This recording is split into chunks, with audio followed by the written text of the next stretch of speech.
चलो तुम लोग को नोट्स मिले हुए हैं ना, लास्ट क्लास में मिल गए थे, ठीक है निकालो।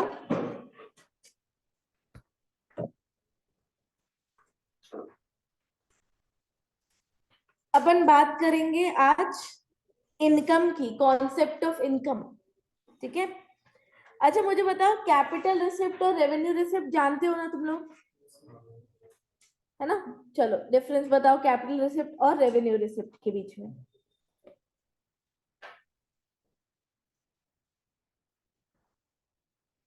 बोलो। रेवेन्यू रिसीट जो होती है वो ऑर्डिनरी कोर्स ऑफ बिजनेस में होती है, और कैपिटल रिसीट ऐसे मतलब इनफ्रीक्वेंटली होती है काफी। हाँ इनफ्रीक्वेंट होती है। कैपिटल रिसिप्ट के एग्जांपल्स दो कुछ मुझे जल्दी से। मशीन बेचने पे गेन हुआ, असेट बेचने पे गेन हुआ, है ना, और पैसा मिलना इज रिसिप्ट, राइट।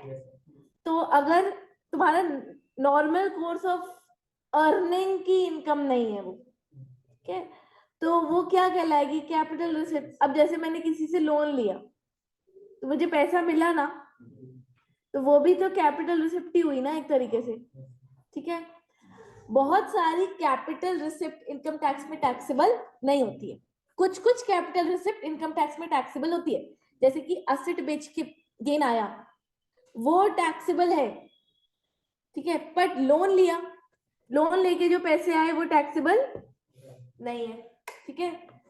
पर रेवेन्यू रिसिप्ट सारी की सारी क्या होती है, टैक्सेबल होती है, ठीक है। सैलरी जो इनकम है वो भी रेवेन्यू रिसिप्ट ही है ना एक तरीके से, क्योंकि वो रेगुलरली तुमको मिल रही है, रेंट तुमको रेगुलरली मिल रहा है, ठीक है ना। कुछ कुछ और क्राइटेरियाज है जिसपे अपन ये डिसाइड करते हैं कि ये वाली इनकम टैक्सेबल होगी और ये वाली इनकम टैक्सेबल, ये वाली रिसिप्ट टैक्सेबल होगी और ये वाली रिसिप्ट टैक्सेबल नहीं होगी, ठीक है। तो कॉन्सेप्ट ऑफ इनकम डिस्कस करते हैं, ठीक है, कि कौन सी वाली इनकम्स को टैक्सेबल किया जाएगा और कौन से वाले को नहीं, ठीक है। एक मिनट स्क्रीन पे भी दिखा रही हूँ, निकाल लो नोट्स तुम लोग।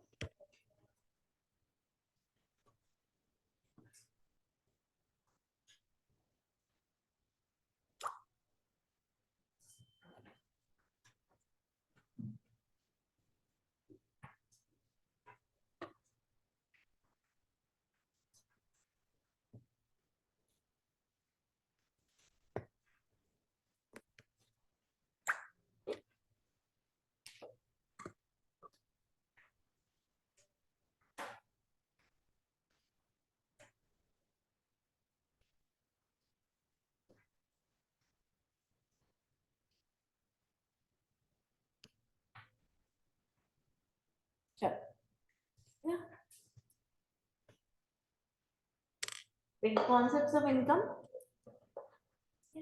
रेवेन्यू रिसिप्ट और कैपिटल रिसिप्ट के बारे में नीचे अलग से भी दिया है, ठीक है, पहले ये पढ़ लेते हैं,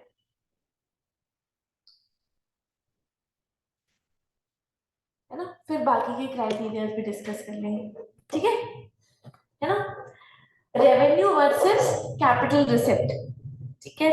देखो इनकम टैक्स रेवेन्यू रिसिप्ट पे लगता है, कैपिटल रिसिप्ट पे नहीं लगता है। कुछ कुछ कैपिटल रिसिप्ट हैं जिन पर टैक्स लगेगा कैपिटल गेन के हेड में, है ना, ठीक है। जैसे मैंने शेयर्स खरीद के रखे हुए हैं और वो मैंने बेच दिए, तो वो कैपिटल रिसिप्ट है, उस पर टैक्स लगेगा। लैंड लेके रखा हुआ है, कुछ सालों बाद मैंने उसको हायर प्राइस पे बेच दिया, उस पर मुझे गेन हुआ, उस पर टैक्स लगेगा, ठीक है, समझ गए हो क्या, है ना। अगर लैंड बेचना मेरा बिजनेस ही है तो लैंड बेच के जो पैसे आते हैं वो कैपिटल रिसिप्ट है कि रेवेन्यू रिसिप्ट है, रेवेन्यू रिसिप्ट है, तो तब तो टैक्स लगेगा ही पीजीबीपी वाले हेड में, ठीक है। बट अगर लैंड बेचना मेरा बिजनेस नहीं है, मैंने लैंड लेके रखा हुआ है और कुछ सालों बाद मैंने उसको बेचा, तो मुझे जो गेन हुआ उस पर भी टैक्स लगेगा, ठीक है। कोई कंफ्यूजन है, कोई सवाल है? नहीं, ये वाला केस मतलब शेयर ट्रेडिंग में भी अप्लाई होता है। हाँ शेयर ट्रेडिंग करना ही अगर मेरा बिजनेस है तो वो पीजीबीपी में जाता है, ठीक है। बट अगर शेयर एज एन इन्वेस्टमेंट खरीद रही हूँ और फिर कुछ टाइम बाद बेच दे रही हूँ तो वो कैपिटल गेन, कैपिटल रिसिप्ट है, वो रेवेन्यू रिसिप्ट नहीं है, ठीक है। तो टैक्सेबल दोनों केसेस में है, बट हेड चेंज हो जाएगा। हेड चेंज होने के कारण रेट्स भी चेंज हो जाते हैं, क्योंकि स्पेशल रेट्स है ना कुछ कुछ इनकम्स में। ठीक है, देखो दो क्राइटेरिया है जिससे हम ये डिसाइड करते हैं कि कैपिटल रिसिप्ट है कि रेवेन्यू रिसिप्ट है। ठीक है, की क्राइटेरिया अपन बोलते हैं इसको। पहला है फिक्स्ड वर्सेस सर्कुलेटिंग कैपिटल। ठीक है, fixed capital long term use के लिए होती है। ठीक है, अगर जैसे मैंने कोई लोन लिया है, लॉन्ग टर्म बोरोइंग, वो फिक्स्ड कैपिटल है। शेयर्स इशू किए हैं, उससे भी तो पैसा आया, वो भी तो रिसिप्ट है, पर वो कौन सी रिसिप्ट है? कैपिटल रिसिप्ट है। ठीक है, पर मैंने गुड्स परचेज किए उधारी पर, क्रेडिटर्स क्रिएट हुए। ठीक है, रिसिप्ट है वो भी। ठीक है, पर वो कौन सी रिसिप्ट है? रेवेन्यू रिसिप्ट है, वो खर्चे की तरह काउंट होगा, राइट? ये रेवेन्यू खर्चे की तरह काउंट होगा ना। ठीक है, वर्किंग कैपिटल के लिए अगर पैसा आ रहा है, जैसे डेटर्स से पैसा मिल रहा है, ठीक है, तो वो वर्किंग कैपिटल का, सर्कुलेटिंग कैपिटल का हिस्सा है, राइट? तो वो कौन सा है? रेवेन्यू नेचर का है, वो टैक्सेबिलिटी के अंदर आएगा। ठीक है, एग्जाम्पल्स देख लो। फैक्ट्री बिल्डिंग सेल करी, कैपिटल रिसिप्ट है। ठीक है, गुड्स सेल किए, सर्कुलेटिंग कैपिटल है। ठीक है, इसके बाद सेकंड है source of income. Capital asset की अगर सेल करेंगे तो कैपिटल गेन आएगा, पर अगर ट्रेडिंग असेट है वो, ठीक है, ट्रेडिंग असेट है मतलब खरीदते बेचते यही काम करते हैं। ठीक है, तो वो कौन सा है? बिजनेस इनकम में चला जाएगा फिर उसका पैसा। ठीक है, रेवेन्यू रिसिप्ट है। क्लियर है क्या? है ना? देखो यहाँ पे एग्जाम्पल भी दिया हुआ है। अब कैपिटल रिसिप्ट और रेवेन्यू रिसिप्ट के कुछ और टेस्ट हैं जो अपन देख सकते हैं।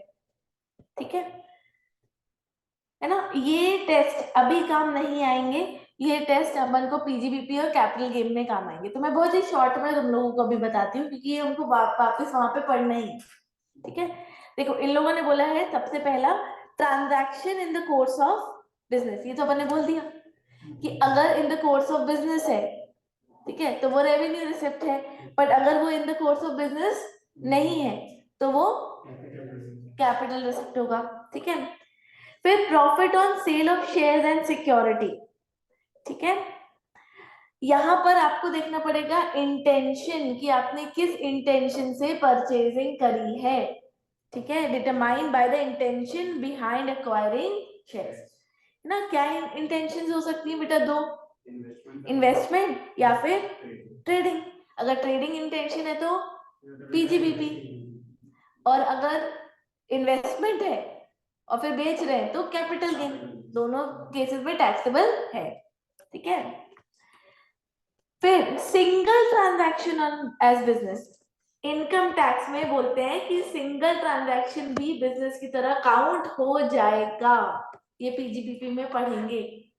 ठीक है, कि अगर वन ट्रांजैक्शन भी किया है, ठीक है, ऐसे बोला जाता था ना कि सिंगल ट्रांजैक्शन है तो बिजनेस नहीं है, जब अपन पढ़ते थे बचपन में 11th में बिजनेस का मतलब। ठीक है, तब बोलते थे कि सिंगल ट्रांजैक्शन बिजनेस नहीं है, पर इनकम टैक्स में ऐसा नहीं बोला। उन्होंने बोला अगर वन ट्रांजैक्शन भी किया है तुमने with the intention to earn profit, तो वो क्या है? बिजनेस है। ठीक है, तो देखो, कैन बी कंसिडर्ड बिजनेस या adventure in the nature of trade and. मैं अगर कोई चीज खरीद रही हूँ ये सोच के कि मैं इसको बेच दूं और प्रॉफिट कमा लूं, तो उसको बिजनेस की तरह कंसिडर किया जा सकता है। समझ गए क्या? ठीक है, जैसे कि लार्ज क्वांटिटी में बाय किया है ना, एक सिंगल ट्रांजैक्शन हुआ, फिर इसको छोटी छोटी क्वांटिटी में बेचा, या छोटी छोटी क्वांटिटीज में खरीदते गए थे पर एक साथ बल्क में बेच दिया। ठीक है, सिंगल ट्रांजैक्शन में क्या कर दी? सेल कर दी, तो दैट इज ऑल्सो बिजनेस। ठीक है, इसके बाद लिक्विडेटेड डैमेजेस। कभी कोई कॉन्ट्रैक्ट हुआ, उसका डिले हुआ, जिसकी वजह से कंपनसेशन मिला, ठीक है, वो भी टैक्सेबल होगा। ठीक है, देखो लिखा है damages related to capital asset procurement delays as capital receipt not ordinary taxable, but आपका जो रेवेन्यू नेचर के कॉन्ट्रैक्ट्स हैं अगर वो डिले होते हैं और वो उसका कंपनसेशन मिलता है तो वो टैक्सेबल होता है। ठीक है ना। अगर असेट के डिले के कारण आपको कंपनसेशन मिला है तो वो कैपिटल रिसिप्ट है, वो टैक्सेबल जनरली नहीं होगा ऑर्डिनरली, पर कहीं कहीं वो भी टैक्सेबल हो जाएगा। ठीक है, क्लियर है क्या? उसके लिए अपन को प्रोविजंस पढ़ने पड़ेंगे। इसके बाद compensation on termination of agency या सर्विस कॉन्ट्रैक्ट, ये वही है। ठीक है, बिजनेस से रिलेटेड कुछ कॉन्ट्रैक्ट, हाँ मतलब कोई एजेंसी थी मेरे पास, वो ही टर्मिनेट हो गई। ठीक है, depend on the business reliance on terminated contract, मतलब taxability. Sole source of income था, अगर वो एक ही सोर्स था मेरा एजेंसी, सोर्स ऑफ इनकम, और वो खत्म हो गई। ठीक है, तो ये कैपिटल रिसिप्ट मानी जाएगी। ठीक है, but taxable under specific sections, क्योंकि वो बिजनेस आपका मेन सोर्स था और वो बंद हो गया, उसके वजह से आपको कंपनसेशन मिला। ठीक है, तो वो ऐसा कंपनसेशन होता है कि आप जो भी 1-2 साल में या कुछ आगे के महीनों में पैसे कमाने वाले थे उतना आपको कंपनसेशन मिल गया। ठीक है, जितने महीनों में आप क्या ढूंढ लो, नया काम ढूंढ लो, उतने महीनों का आपको प्रॉफिट का कंपनसेशन मिल गया। समझ में आया? तो वो आपके हाथ में टैक्सेबल हो जाता है। ठीक है, इस सोच के साथ, समझ रहे हो? अगर मेनी सोर्सेज है आपके, बहुत सारे सोर्सेज हैं, उसमें से एक सोर्स टर्मिनेट हुआ और आपको पैसा मिला, ठीक है, कंपनसेशन, तो वो रेवेन्यू रिसिप्ट माना जाता है, क्योंकि आपके पास मल्टीपल सोर्सेज हैं, एक बंद होता है आप बाकी कंटिन्यू करते हो, एक्स्ट्रा सोर्सेज ऐड करते हो। ठीक है, बहुत सारी एजेंसीज हैं, ठीक है, उसमें से एक बंद हुई, आपको कंपनसेशन मिला, आपने एक दूसरी एजेंसी पकड़ ली, तो आपका ये रेगुलर कोर्स ऑफ बिजनेस का पार्ट मान लिया गया। ठीक है, तो ये तो रेवेन्यू रिसिप्ट है, ये तो टैक्सेबल होगी। ठीक है ना, ये सब डिटेल में पढ़ेंगे अपन, है ना। ये आगे जब अपन बिजनेस की इनकम समझेंगे कि बिजनेस की इनकम में क्या क्या आता है, तो उसमें सब कुछ कवर होगा इसमें। ठीक है, और लास्ट है बेटा गिफ्ट्स। मुझे बताओ गिफ्ट्स किस नेचर के हैं और टैक्सेबल होने चाहिए क्या? तुमको तुम्हारे दोस्त से गिफ्ट मिला, क्या वो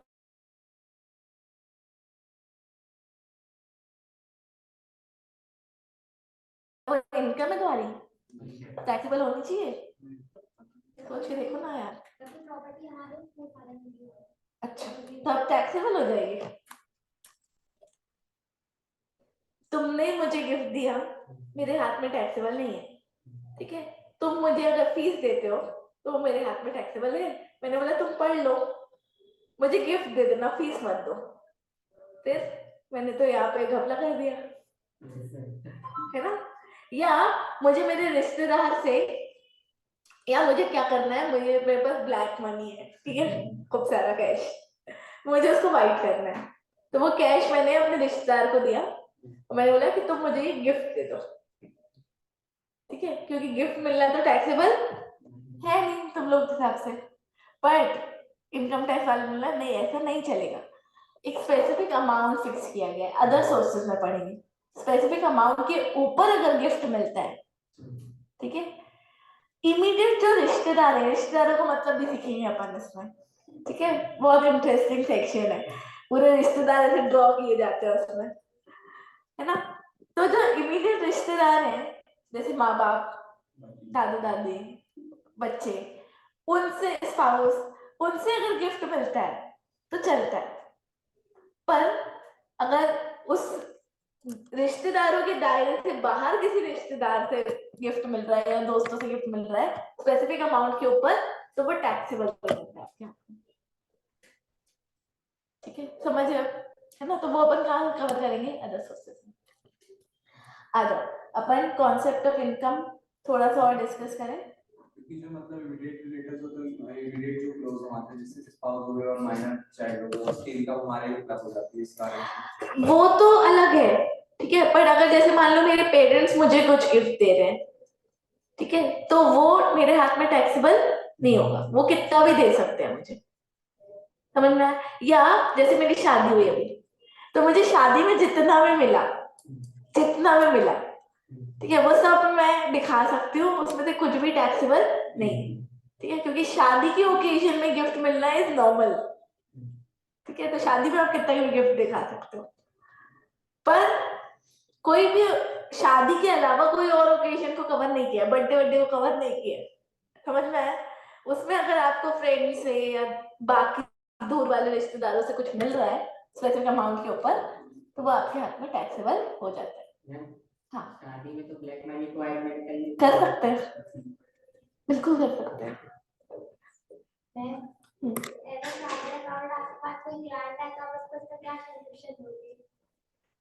नहीं देखो, गिफ्ट यही करते हैं कि ऐसा दिखाओ कि पेरेंट्स से मिल रहा है, ठीक है, नहीं पेरेंट्स से कितना भी ले सकते हो ना, अभी मत जाओ, अभी अदर सोर्सेस तक पहुंचो, उस सेक्शन में, उस सेक्शन को पढ़ो, उसके बाद फिर अपन उस पर बात चर्चा करेंगे आराम से, ठीक है, याद रखना कि इस पे चर्चा करेंगे तो आ ही जाएगा तुम लोगों को, ठीक है, कि टैक्स इवेजन यहाँ पे सीख रहे हैं, रिकॉर्ड भी हो रहा है, ठीक है। चलो थोड़ा सा कॉन्सेप्ट ऑफ इनकम पे थोड़ी सी और बात है ना, रेगुलर रिसिप्ट और कैजुअल रिसिप्ट। देखो, regular receipt, this is income that comes in a periodically जो मिलती है, रेगुलरली मिलती है, हर महीने मिलती है, ठीक है, सैलरी, रेंट, है ना। कैजुअल रिसिप्ट क्या होगा, जो नॉन रेगुलर है बट वो भी इनकम टैक्स के अंदर टैक्सेबल है, जैसे लॉटरी जीते, कैजुअल इनकम है, रोज रोज तो नहीं जीतते, एक बार जीते, बट वो भी इनकम टैक्स के अंदर टैक्सेबल है, ठीक है। इसके बाद net receipt and gross receipt. Net receipt और ग्रॉस रिसिप्ट में फर्क क्या है? सारे एक्सपेंसेस लेस करके वो नेट रिसिप्ट। हाँ, तो जो टैक्सेबल होगी वो कौन सी होगी? नेट रिसिप्ट टैक्सेबल होगी, समझ में आया? ग्रॉस रिसिप्ट में से सारे डिडक्शंस, एक्सपेंसेस माइनस करने के बाद जो नेट अमाउंट बचेगा वो हमारे हाथ में टैक्सेबल होगा, ठीक है। इसके बाद ड्यू बेसिस और रिसिप्ट बेसिस, है ना, कैश बेसिस और अक्रूवल बेसिस, ठीक है। Income can be taxed when it is earned, जैसे ड्यू बेसिस, और when it is received, depending upon the accounting method जो कि एसएससी यूज कर रहा है, ठीक है। उन्होंने बोला आप दोनों यूज कर सकते हो, ठीक है। कहीं कहीं बिजनेस इनकम में उन्होंने बोला अक्रूवल ही यूज करना है, ठीक है, बट बाकी सारे हेड्स में उन्होंने बोला कोई भी यूज कर सकते हो। वो अपन पढ़ेंगे कि कहाँ कहाँ उन्होंने स्पेसिफिकली अक्रूवल किस किस को, कौन कौन से एसएससीज को अक्रूवल ही यूज करने को बोल दिया, समझ में आया था, है ना, पीजीबीपी में कवर होगा। Business following the mercantile system, जो कि इंटरेस्ट अर्न कर रहा है, मर्केंटाइल सिस्टम मतलब अक्रूवल, तो जिस साल अर्न कर रहे हो उसी साल तुम्हें उस पे टैक्स देना पड़ेगा, पर अगर कैश बेसिस फॉलो कर रहे होते तो जब मिलता तब टैक्स दे देते, ठीक है, क्योंकि देखो कैश बेसिस हो चाहे अक्रूवल बेसिस हो, जब मिलेगा तब इनकम दिखाई दोगे, या जब ड्यू होगा तब इनकम दिखाई दोगे, तो गवर्नमेंट बोलती है थोड़ा आगे पीछे होगा तो चल जाएगा उनको, ठीक है। चलो, अच्छा इसके पहले तुम लोगों को क्या लगता है, एक लीगल इनकम होती है और एक इलीगल इनकम होती है? इलीगल इनकम, हाँ इलीगल, इलीगल, ठीक है, जैसे कि मैं स्मगलिंग कर रही हूँ, है ना, और स्मगलिंग करके प्रॉफिट कमा रही हूँ। लीगल जो इनकम है वो तो टैक्सेबल है ही, इलीगल इनकम भी टैक्सेबल होनी चाहिए क्या? तो पूरी चलानी चाहिए क्या? तो मतलब पूरी रखनी चाहिए सरकार, वो तो अलग डिपार्टमेंट का काम है ना, इनकम टैक्स वालों का काम क्या है कि जो तुमने प्रॉफिट कमाया उसमें हमको टैक्स का हिस्सा चाहिए, ठीक है, तो इलीगल इनकम पे टैक्स लगना चाहिए क्या? हाँ हाँ, ठीक है, इलीगल इनकम पे टैक्स लगता है, ठीक है। अच्छा, टैक्स निकालने के लिए जो टोटल इनकम निकालते हैं उसमें से जो टोटल रेवेन्यू लेते हैं उसमें से खर्चे भी माइनस करते हैं, लॉसेस भी माइनस करते हैं, ठीक है। तो जब इलीगल इनकम टैक्सेबल है, प्रॉफिट टैक्सेबल है, तो उसका जो लॉस है वो भी अलाउ होना चाहिए, अलाउ होना चाहिए, मतलब सेट ऑफ होना चाहिए या डिडक्ट होना चाहिए, है ना। इस पे हुआ था कॉन्फ्लिक्ट, फिर ये बात गई थी कोर्ट तक, और फिर कोर्ट ने डिसीजन दिया था कि हाँ भाई, जब इलीगल इनकम पे टैक्स ले रहे हो, ठीक है, तो फिर एक डॉक्टर का केस था, ठीक है, मैं नाम देख के बताऊंगी, डॉक्टर का नाम भूल गई मैं। डॉक्टर का केस था, वो दवाइयां बेचता था, और दवाइयां बेचते बेचते वो ड्रग्स भी बेचने लगा। ठीक है, तो उसमें टैक्स भी लगता था। तो एक बार क्या हुआ, रेड पड़ी और उसका पूरा माल पकड़ा गया, तो क्या हो गया, उसको लॉस लॉस उसने दिखा दिया अपने इनकम टैक्स में और डिडक्शन मांग लिया लॉस का, ठीक है। तो फिर कोर्ट में गई थी, तो वो बोल रहा था कि जब मैं प्रॉफिट कमा रहा हूँ ड्रग्स बेच के और उसमें तुम टैक्स ले रहे हो, तो जो लॉस है उसको माइनस भी करने दे दो।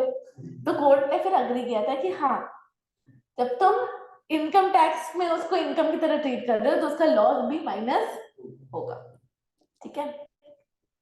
चलो, लास्ट अपन पॉइंट डिस्कस कर रहे हैं इनकम, कॉन्सेप्ट ऑफ इनकम में, ठीक है। देखो, application of income and diversion of income, ठीक है। एप्लीकेशन ऑफ इनकम होता है कि आपने कमा लिया, ये मेरे पास हाथ में आ गई, है ना, अब मैं उससे कपड़े खरीदूं, एप्लीकेशन ऑफ इनकम है, खाना खरीदूं, एप्लीकेशन ऑफ इनकम है, रेंट पे करूं अपने घर का, एप्लीकेशन ऑफ इनकम है। समझ में आया, इनकम है मेरे हाथ में, अब मैं उसको अपने यूज के लिए क्या कर रही हूँ, अप्लाई कर रही हूँ, ठीक है, या मैं किसी को दे रही हूँ, मैं मेरे पास इनकम आ गई, अब मैं अपनी मर्जी से उसका एक हिस्सा निकाल कर किसी को दे रही हूँ, किसी के साथ शेयर कर रही हूँ, वो एप्लीकेशन ऑफ इनकम है। डाइवर्जन ऑफ इनकम की मेरे हाथ में आई नहीं है अभी, जो सोर्स है वहीं से कट कर थोड़ी सी किसी और के हाथ में चली जाएगी और बाकी की मुझे मिलेगी। तो जब मेरे हाथ में पूरी आ गई और मैं उसको अप्लाई कर रही हूँ, उसको शेयर कर रही हूँ किसी और के साथ, ठीक है, तो वो शेयरिंग माइनस नहीं होगी, वो खर्चा माइनस नहीं होगा, मेरे पास जो नेट इनकम आई है वो मेरे हाथ में पूरी की पूरी टैक्सेबल है। मैंने 100 रुपए कमाए, उसमें से 50 रुपए मैंने अपनी मर्जी से तुम्हें दिए, या मैं तुम्हें तुम्हारे साथ शेयर करती हूँ, ठीक है, बट मेरे हाथ में कितना टैक्सेबल है, 100, ठीक है। बट मान लो कोई कोर्ट का डिसीजन है ऐसा जिसमें बोला गया है कि मैं 100 रुपए कमाती हूँ, बट 100 रुपए में से पहले 50 रुपए तुम्हारे पास ही चले जाएंगे और बाकी के 50 ही मुझे मिलेंगे, तो मैंने कितना कमाया, 50, क्योंकि वो कोर्ट के ऑर्डर के कारण कंपल्सरली एट सोर्स ही क्या हो जाता है, इनकम डाइवर्ट हो जाती है मेरी, तो मेरे पास पहुंचती ही कितनी है, 50, मेरे हाथ में कितनी टैक्सेबल होगी, 50। समझ में आया, ठीक है ना। मान लो कि दो भाइयों के बीच में लड़ाई हुई, है ना, कोर्ट ने ऑर्डर दिया कि इस प्रॉपर्टी से जो भी रेंट आएगा उसमें से इतना हिस्सा ए के पास चला जाएगा और इतना हिस्सा बी के पास चला जाएगा, तो ए ने पूरा रेंट थोड़ी ना कमाया, ठीक है, आधा हिस्सा तो उसके भाई के पास जा रहा है ना, तो ए के हाथ में उतना ही टैक्सेबल होगा जितना उसको मिल रहा है, ठीक है। इसको पढ़ो, इसके एग्जाम्पल को भी पढ़ लो।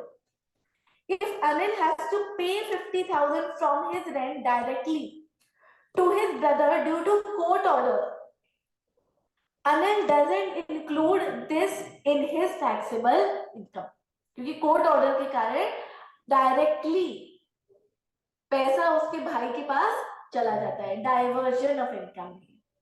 However, if he receives the rent first and then decides to give, वो खुद डिसाइड करता है कि उसको अपने भाई को इसमें से हिस्सा देना है, ठीक है, तो फिर पूरा का पूरा रेंट जितना भी उसको मिला वो पूरा उसके हाथ में टैक्सेबल है। समझ में आया, ठीक है। ऐसा डिवोर्स केसेस में भी होता है, ठीक है, कि जैसे कोर्ट ने ऑर्डर दिया कि हस्बैंड की जो भी इनकम आएगी उसमें से पहले ही कट के वाइफ को एलुमनी चला जाएगा, मतलब एक्स वाइफ को, ठीक है, तो फिर हस्बैंड के हाथ में कितना टैक्सेबल होगा, जो नेट उसको मिला, जो वाइफ को चला गया वो हस्बैंड के हाथ में फिर टैक्सेबल नहीं होता। समझ में आया, ठीक है, क्लियर हो गई इतनी बातें पक्का से, चलो इसके बाद ये निकालो topic, undisclosed disclose sources of income, इसके सामने लिखो डीम्ड इनकम। है तुम लोग के नोट्स में? मैंने पूरा दिलवा दिया आखिरी तक ना। लिखो डीम्ड इनकम।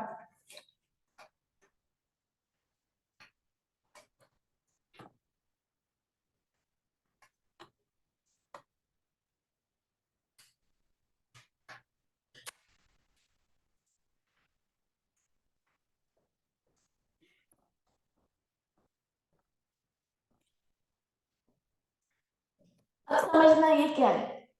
ये वो चीजें हैं जो तुमने डिस्क्लोज नहीं करी, वो पैसे हैं जो तुमने डिस्क्लोज नहीं करे, ठीक है। और फिर असेसिंग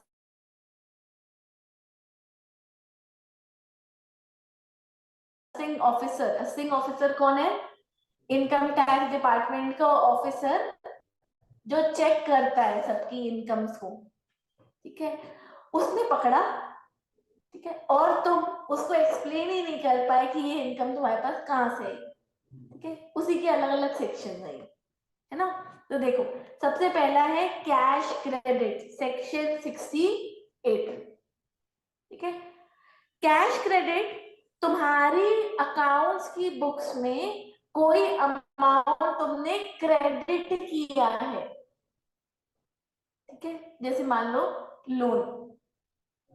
लोन क्रेडिट किया है तुमने, है ना। अब ये है लोन तुम्हें कहां से मिला, वो तुम एक्सप्लेन नहीं कर पा रहे हो, समझ में? या कोई भी अमाउंट तुमने क्रेडिट किया कि तुमने इससे लिया, ठीक है, या इस चीज का मिला, पर तुम सैटिस्फैक्टरी एक्सप्लेनेशन नहीं दे पा रहे हो, ठीक है। तुमने बोल दिया कि रात में सपने में भगवान जी आए थे, ठीक है, और सुबह में उठा तो मेरे सामने पैसे पड़े हुए थे, है ना। इस तरीके के एक्सप्लेनेशन, ठीक है, अगर तुम दे रहे हो और वो सैटिस्फैक्टरी नहीं है, या पड़े मिल गए वैसे कहीं पर हमें, है ना, तो ऐसे केस में वो जो पैसे तुमने क्रेडिट किए हैं वो तुम्हारी पूरी की पूरी क्या मान ली जाएगी? इनकम। समझे क्या? अच्छा, और पता है ऐसे पैसे अगर ऐसे ऑफिसर पकड़ लेता है तो उस पर टैक्स रेट कितना है? 60%। और उस पर सरचार्ज कितना है? 25%। और फिर उस पर 4% का HEC भी लगता है, ठीक है। तो अगर तुम लोग ऐड करो 60 का 25% करना, ठीक है, क्योंकि सरचार्ज इस पर निकलता है टैक्स पर टैक्स। 60 प्लस 25 नहीं होगा, 78। 85 कैसे होगा? 60 का 25%। क्या? आपने बताया था 78% तक जाता है। 78%। और अभी तुम लोग सीए फाइनल में पढ़ोगे उसमें पेनाल्टी भी लगेगी 10%, पूरा ही चला जाएगा। 76 कितना बचा? कितना? 12%। हाँ, 10% वो चली गई, 12% या 15% कुछ बचता है, बस रख लो, पूजा कर लो उसकी। हाँ एक्चुअली, ठीक है, इसीलिए तो डाला है ये, बट लोगों को लगता है पकड़े नहीं जाएंगे, हम कर लेंगे, हम छुपा लेंगे, ठीक है। देखो पढ़ते हैं इसको, है ना। Taxation of sum credited in the books without a satisfactory explanation, section 68, है ना। Conditions for satisfactory explanation, both assessee and the person in whose name the credit is recorded must offer a satisfactory explanation about the source, ठीक है। मतलब जैसे तुमने तो दिखा दिया कि तुमने मुझसे लोन लिया, ठीक है, अब वो मुझसे पूछेंगे, ठीक है, कि मेरे पास वो पैसे कैसे आए। ये अब मेरे पास जवाब नहीं है कि मेरे पास पैसे कैसे आए, ठीक है, तो वो तुम्हारे हाथ में इनकम मान ली जाएगी। तुमने तो बोल दिया था कि मैंने तो लोन लिया, तो तुम्हें लगा कि तुमने तो सैटिस्फैक्टरी एक्सप्लेनेशन दे दिया है, पर फिर वो असेसिंग ऑफिसर किसके पास आया? मेरे पास, कि ठीक है तुमने इसको लोन दिया, है ना, तुम्हारे पास वो पैसे कैसे आए लोन देने के लिए? तो मैंने बोला कि अरे भगवान जी ने दिए थे, ठीक है, या मुझे पड़े मिल गए, या कोई दे गया मुझे, है ना। तो वो सैटिस्फैक्टरी एक्सप्लेनेशन मैं नहीं दे पाई, ठीक है, तो भी वो इनकम तुम्हारे हाथ में टैक्सेबल हो जाएगी। समझ में आया? क्लियर है क्या? एक्चुअली ये सेक्शन पहले का नहीं है, डिमोनेटाइजेशन हुआ था ना, इसके बाद लाया गया, क्या कर रहे थे लोग, जो स्लम एरिया में जो लोग रहते हैं ना, है ना, स्लम एरिया समझते हो, है ना, वहां के जो लोग हैं वो पढ़े लिखे भी नहीं होते बेचारे, है ना, उनके नाम पे अकाउंट खोल दिए, ठीक है, और उनके नाम पर 2.5 लाख रुपए जमा कर दिए। हाँ, उनके नाम पे 2.5 लाख रुपए जमा कर दिए और उनसे लोन ले लिया, ठीक है, उनको शेयर होल्डर बना दिया, अंगूठा लगा, ठीक है। अब वो पढ़ते तो है नहीं, कागज तो तुम्हारे पास ही है सब, ठीक है, कभी भी चाहोगे तो शेयर अपने नाम पे ट्रांसफर करवा लोगे, क्लियर है क्या। थोड़े बहुत पैसे उनको भी दे दिए कि हाँ तुमको 2,000 दे देंगे, 5,000 दे देंगे, ठीक है, बस तुमको क्या करना है, इसमें साइन करना है, ठीक है ना। उनके पास प्रॉपर्टी है कि उनको साइन कर देंगे तो उनको डर लगेगा कि भाई प्रॉपर्टी चली जाएगी, समझ में आया, ठीक है। तो ऐसी हरकतें कर रही लोगों ने, इसीलिए ये वाला सेक्शन लाया। इसमें देखो ना और बातें हैं, शेयर्स के बारे में भी लिखा हुआ है स्पेसिफिकली, सेक्शन 68 ही है पूरा, ठीक है, एक एक करके पढ़ते हैं 1 point. The using officer must find the explanation satisfactory। Using officer को लगना चाहिए कि एक्सप्लेनेशन क्या है, satisfactory, ठीक है ना। देखो suppose अजय's business books show the credit of 2 lakhs as a loan from Vikram। if neither can, मतलब अजय और विक्रम दोनों ही satisfactory explanation नहीं दे पाए मान लो, या एक ने दी दूसरे ने नहीं दी, तो वो अजय की बुक्स में क्रेडिट दिख रहा था ना, तो अजय के हाथ में क्या हो जाएगा, टैक्स। समझ में आया क्या, ठीक है। यही चीज नीचे एक्सप्लेन भी की हुई है, अनएक्सप्लेन्ड लोन्स और बोरोइंग, ये सेक्शन 68 का ही पार्ट है, ठीक है।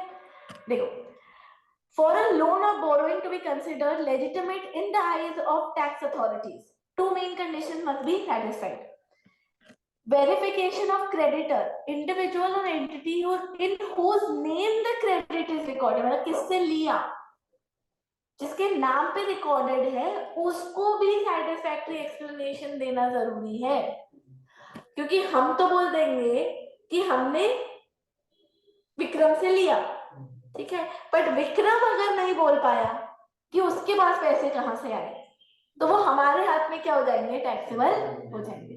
समझ में आया क्या। जैसे स्लम एरिया वाले, हमने तो स्लम एरिया वालों से पैसे ले लिए, तो हमने तो बोल दिया कि हमने तो लोन लिया है, पर वो स्लम एरिया वालों का जब इंटरव्यू लेंगे, ठीक है, असिंग ऑफिसर, और वो सेटिस्फैक्टरी नहीं एक्सप्लेनेशन दे पाए कि उनके पास इतना पैसा कहां से आया, वो ऑब्वियसली नहीं दे पाए थे, ठीक है। ये एक्चुअल केसेस हैं, ठीक है, कि कंपनियां बना के शेयर्स खरीदवाए थे स्लम एरिया वाले लोगों से, कंपनियों ने, ठीक है ना, कि पैसा क्या हो जाए, कंपनी में लीगल तरीके से वाइट हो जाए, ठीक है। तो अब स्लम एरिया कंपनी ने ये तो सोचा ही नहीं था, ये वाला पॉइंट नहीं था तब ये था कि कंपनी के हाथ में अगर क्रेडिट दिख रहा है और कंपनी अगर एक्सप्लेनेशन नहीं दे पाएगी तो कंपनी के हाथ में टैक्सेबल है, तो कंपनी ने तो एक्सप्लेनेशन दे दिया कि ये तो शेयर कैपिटल का पैसा है, सैटिस्फैक्टरी एक्सप्लेनेशन। बट ये अमेंड किया कि नहीं, जिसने पैसे दिए उससे भी पूछेंगे कि तुमने जो पैसे दिए तुम्हारे पास कहां से आए, फिर अगर वो नहीं कर पाया एक्सप्लेनेशन सही तो तुम्हारे हाथ में क्या कर देंगे, हाँ, टैक्स। समझ में आया, ठीक है। अब यहाँ पे स्लम एरिया वाले के हाथ में टैक्सेबिलिटी नहीं आएगी, क्योंकि वो वैसे भी 2.5 लाख ही दे रहा है ना, और एसिंग ऑफिसर को देख के पता चल जाएगा कि वो है भी नहीं इतना कि वो खुद कमाता हो, ठीक है, समझ गए क्या, है ना। देखो यहाँ पे लिखा हुआ है, लोन का पढ़ लेते पहले, फिर शेयर्स का पढ़ लेते हैं। Individual or entity whose name the credit is recorded must provide satisfactory explanation about the nature and source of the sum credited. Explanation must be deemed satisfactory by the assessing officer, ठीक है। assessing officer को लगना चाहिए कि हाँ ये वाली explanation satisfactory है, ठीक है। वही सेम नाम चेंज करके डाला हुआ है, एग्जाम्पल। नेक्स्ट पढ़ो, अनएक्सप्लेन्ड शेयर कैपिटल और premium, closely held companies, public company के लिए ये नहीं है, क्लोजली हेल्ड कंपनी वहां पे लिख लो प्राइवेट कंपनी, ठीक है, क्योंकि पब्लिक कंपनी जो पैसे रेज करती है ना बेटा मार्केट से, उसके ऊपर सेबी के गाइडलाइंस वगैरह बहुत लगता है, उसके बाद स्टॉक एक्सचेंज के रूल्स,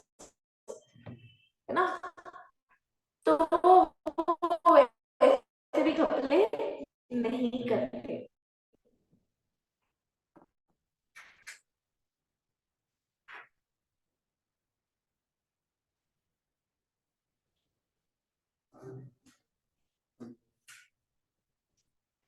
ठीक है, closely held company must meet specific criteria for sum credited as share capital money, application money, share capital and share premium to be considered legitimate. क्या?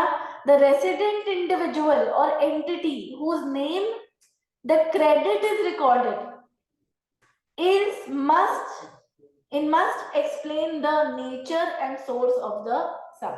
जिसके नाम पे क्रेडिट रिकॉर्ड हुआ है, मतलब जिससे लिए हैं पैसे, वो सोर्स और नेचर एक्सप्लेन कर पाएगा तो फिर कंपनी के हाथ में इन पैसों को सही माना जाएगा। समझ में आया क्या? और असिंग ऑफिसर को ये एक्सप्लेनेशन क्या लगनी चाहिए? सैटिस्फैक्टरी लगनी चाहिए। ये रूल वेंचर कैपिटल फंड्स पर अप्लाई नहीं होता है या फिर कंपनी रजिस्टर्ड विद सेबी में अप्लाई नहीं होता है, क्योंकि सेबी वैसे भी इतने सारे रूल्स रेगुलेशंस इंश्योर कर लेती है कि कोई घपले ना करे। कौन नहीं इंश्योर करता? प्राइवेट कंपनीज पे सेबी के गाइडलाइंस रूल्स नहीं लगते। ठीक है, तो उनके लिए है बस ये। ठीक है, एग्जांपल पढ़ लो। XYZ private limited recorded 10 lakhs as share premium from investor Ravi. अब रवि से पूछा जाएगा कि तुम्हारे पास ये 10 लाख कैसे आए? रवि ने सही बता दिया तो ठीक है, नहीं बता पाया तो कंपनी के हाथ में क्या होगा? ये इनकम। समझ गए क्या? क्लियर है अच्छे से? चलो नेक्स्ट सेक्शन बहुत सिंपल है। अब सेम ग्राउंड्स पे ही सारे सेक्शन हैं लाइन से। Section 69 unexplained investments. आपने कोई इन्वेस्टमेंट करी है, ठीक है, और उसको अपनी बुक्स में नहीं दिखाया। तुम्हारे पास गोल्ड है, तुमने अपनी बुक्स में नहीं दिखाया, ठीक है, और वो कहां से करी तुमने इन्वेस्टमेंट, वो एक्सप्लेन करो। नहीं कर पाओगे, इनकम है तुम्हारे हाथ में। समझ गए क्या? ठीक है, देखो, investment made by the assessee is not recorded in the official books of accounts. The SEC fails to provide an explanation about the source and nature of the investment. Source मतलब कहां से पैसे आए इन्वेस्टमेंट के लिए और किस तरीके की इन्वेस्टमेंट है ये। ठीक है, वो नहीं बता पाए हो। असिंग ऑफिसर को लगना चाहिए कि सैटिस्फैक्टरी एक्सप्लेनेशन है। अगर असिंग ऑफिसर को नहीं लग रहा है तो वो तुम्हारे हाथ में उतना इन्वेस्टमेंट इनकम की तरह ट्रीट कर लेगा और उस पर क्या कर देगा? टैक्स लगा देगा। समझ गए? देखो, डीम्ड कॉन्सिक्वेंस क्या है? डीम्ड इनकम मान ली जाएगी। डीम्ड मतलब समझते हो ना? इनकम मान लेंगे, तुमको मंजूर हो चाहे ना। ठीक है, the value of such investment is treated as deemed income of the SSC for that financial year.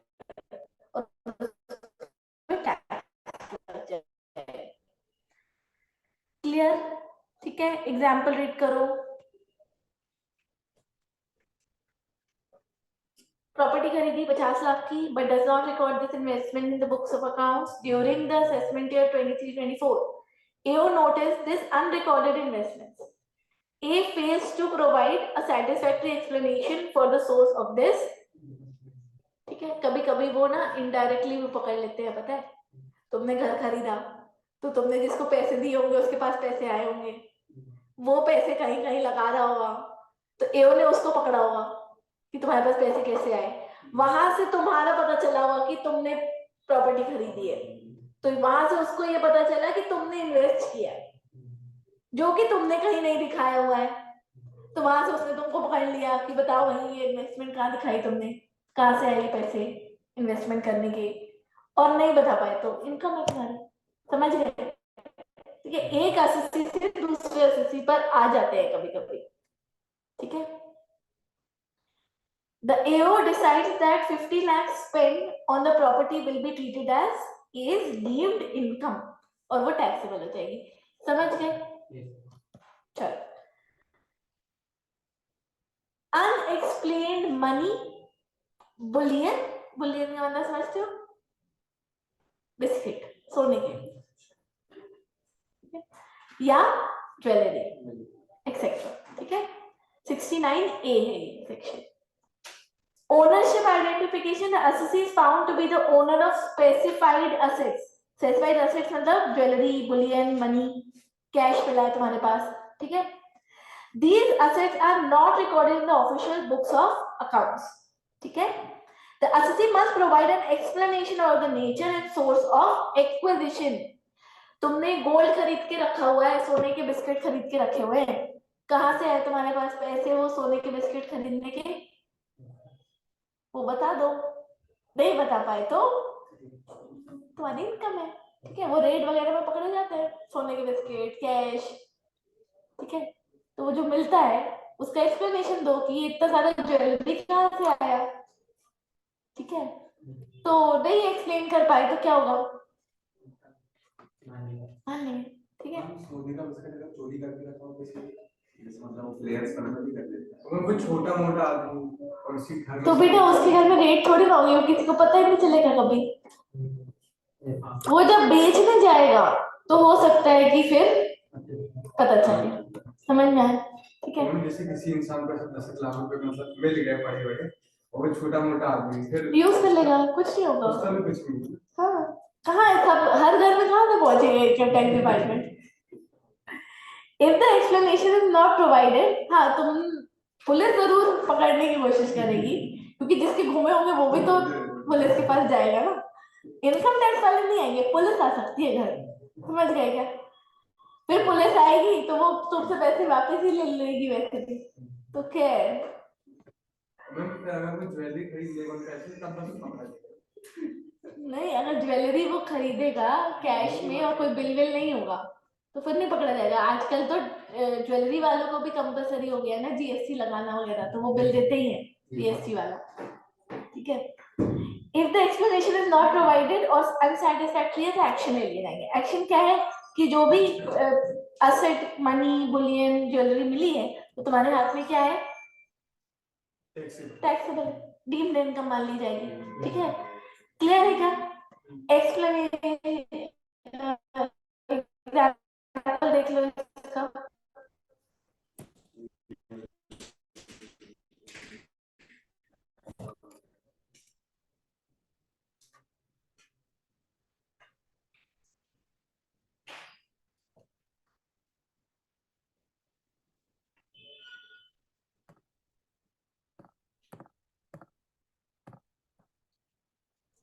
Yes ma'am.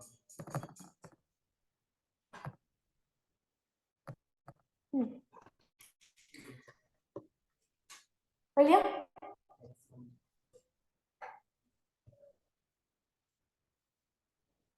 चलो।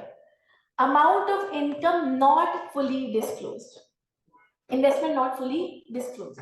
कभी कभी हम असेट ज्यादा महंगा खरीदते हैं, कैश में खरीदते हैं, ठीक है। तो थोड़ा बहुत बैंक से पे करते हैं, बाकी का कैश में पे करते हैं, तो जितना बैंक से पे करते हैं उतना इन्वेस्टमेंट दिखा देते हैं, है ना। और जो कैश में पे किया उसको एज इन्वेस्टमेंट शो नहीं किया। बट अस्टिंग ऑफिसर को लगा कि नहीं यार ये एसेट जो खरीदा है वो तो ज्यादा का होगा और अमाउंट तो कम दिखाया है, तो वो तहकीकात करेगा, वो तुमसे एक्सप्लेनेशन मांगेगा। नहीं एक्सप्लेन कर पाओगे तो जो अनडिस्क्लोज अमाउंट है, जितना डिस्क्लोज किया था वो तो ठीक है, जितना डिस्क्लोज नहीं किया था उतना अमाउंट तुम्हारी डीम्ड इनकम, ठीक है। अभी अपन ने ऊपर इन्वेस्टमेंट का सेक्शन पढ़ा, ठीक है, 69। उसमें था कि तुमने इन्वेस्टमेंट किया पर तुमने शो ही नहीं किया, ठीक है। तो असिंग ऑफिसर ने पकड़ा कि तुम्हारे तो इन्वेस्टमेंट है, तो पूरा का पूरा अमाउंट तुम्हारी डीम्ड इनकम। यहाँ पे तुमने शो किया बट वो जो अमाउंट शो किया वो सफिशिएंट नहीं लग रहा है, तो फिर एक्सप्लेनेशन दो। अगर सस्ता मिल गया है तुम्हें तो उसका एक्सप्लेनेशन दो कि तुमको सस्ता कैसे मिल गया। नहीं दे पाए तो जितना अमाउंट होना चाहिए एक्चुअली उस इन्वेस्टमेंट का, उसके हिसाब से अनडिस्क्लोज अमाउंट तुम्हारी क्या मान ली जाएगी, इनकम। समझ में आया, बहुत सिंपल सा सेक्शन है ना। देखो, टारगेट इन्वेस्टमेंट बुलियन, ज्वेलरी और other valuable articles owned by the assessee. The actual expenditure on these assets exceed what is recorded in the official books of account. तुमने ज्यादा खर्चा किया है इसको लेने के लिए पर तुमने दिखाया कम है। assessee either fails to explain the discrepancy or provides an unsatisfactory explanation. ठीक है, तो excess spending क्या होगी? Identification of expenditure on investment of valuable items that surpasses recorded amount.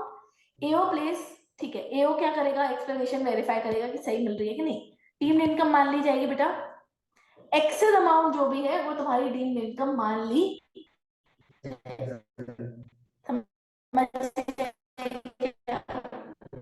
ठीक है,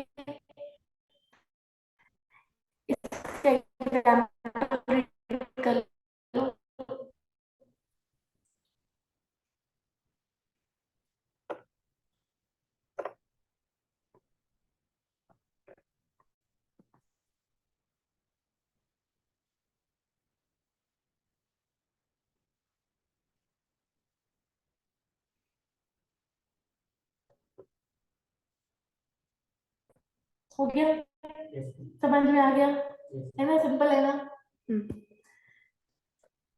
अनएक्सप्लेन्ड एक्सपेंडिचर्स, ठीक है, देखो. To address expenditures incurred by the assessee that are not accounted for in the books or for which the source is unexplained or unsatisfactorily explained. ठीक है, देखो, अगर कोई खर्चा तुमने किया है, ठीक है, जिसके लिए तुम्हारे पास पैसे कहाँ से आए? या तो तुमने एक्सपेंडिचर किया और डिस्क्लोज नहीं किया, या तो तुमने डिस्क्लोज किया, बड़ा अमाउंट है बहुत, और असिंग ऑफिसर तुमसे पूछ रहा है कि तुम्हारे लिए ये खर्चे करना कैसे पॉसिबल हुआ, पैसे कहाँ से आए तुम्हारे पास, नहीं बता पा रहे. ठीक है, तो क्या होगा? वो खर्चा तुम्हारी डीम्ड इनकम मान ली जाएगी. समझ में आया? ठीक है, तो अस्सी has incurred expenditure during the financial year और एक्सप्लेनेशन नहीं दे पा रहा है about the source for this of this expenditure. ठीक है, the unexplained expenditure is deemed to be income of the assessee for that financial year. ठीक है, समझ गए क्या? और this deemed income cannot be deducted under any head of income. मतलब देखो क्या होता है, खर्चे इनकम में से माइनस होते हैं, तो ये जो खर्चा है जिसको इनकम मान लिया गया, ये खर्चा फिर खर्चे की तरह भी डिडक्ट नहीं हो पाएगा. समझ गए क्या? बस ये तुम्हारी इनकम में जुड़ जाएगा, दैट्स इट. इसका कोई डिडक्शन मिलने वाला नहीं है. ठीक है, पढ़ लो. C from Kolkata shows an expenditure of 20 lakhs on home renovation but fails to explain the source of this. कहाँ से आएगी? ठीक है, the AO find this explanation. ठीक है, the rupees 20 lakhs will be treated as deemed income of C, है ना, taxable हो जाएगा अकॉर्डिंगली, है ना, और C खर्चा भी डिडक्ट नहीं कर सकता है. समझ गए क्या?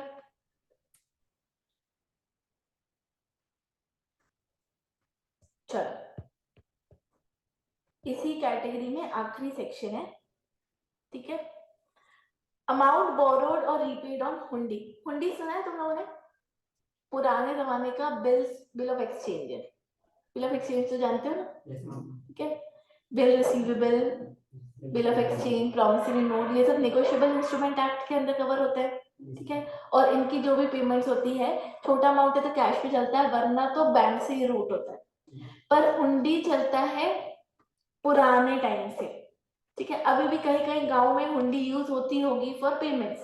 अब अगर तुमने हुंडी को यूज करके पेमेंट की है और बैंक के रूट से पेमेंट नहीं करी, समझ में आया? या पेमेंट ली है हुंडी के थ्रू और वो बैंक के रूट से नहीं हुई है, ठीक है, तो वो जो बैंक के अलावा कैश रूट से जो पेमेंट्स हो रही है ना, उसको पकड़ने की कोशिश की है इनकम टैक्स वालों ने. क्लियर है क्या? देखो, टारगेट क्या है? द बोरोइंग और रीपेमेंट ऑफ लोन वाया हुंडी. और ट्रेडिशनल इंस्ट्रूमेंट है ऑफ क्रेडिट इन इंडिया. उधारी लेने के लिए हुंडी का इस्तेमाल किया जाता था. ठीक है, not conducted through bank mechanism. Bank route से हो रहा है तो कोई प्रॉब्लम नहीं है, और अगर बैंक मैकेनिज्म नहीं फॉलो हो रहा है तो फिर ये वाला सेक्शन लगता है, ठीक है। Ensures transparency and accountability in the financial transaction to curb tax. लोग बैंक को अवॉइड करते हैं टैक्स इवेजन करने के लिए, तो यहाँ पर इसको पकड़ रहे हैं, ठीक है।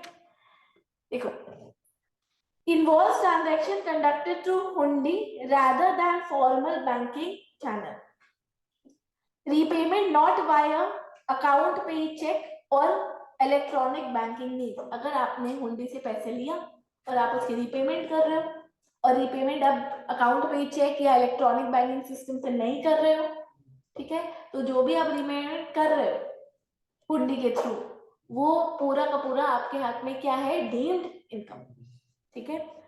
द अमाउंट बोरोड, या तो जो आपने अमाउंट लिया हुंडी के थ्रू, बैंकिंग चैनल से नहीं लिया, या आपने जब रीपेमेंट किया, जब भी उन्हें पकड़ा, ठीक है, बोरोइंग के टाइम या रीपेमेंट के टाइम, अगर वो बैंकिंग चैनल के थ्रू नहीं है तो वो पैसा क्या मान लिया जाएगा आपके हाथ में, डीम्ड इनकम, ठीक है। देखो पढ़ लो, द अमाउंट बोरोड और repaid including interest is treated as income of the individual of the fiscal year in which the transaction occurred, ठीक है।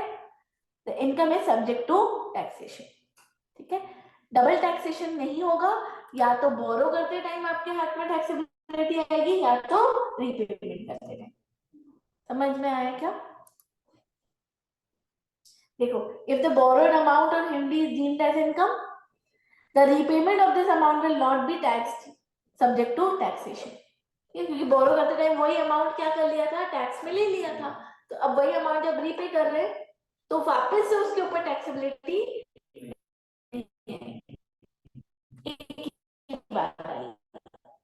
ठीक है। एग्जांपल रीड कर लो।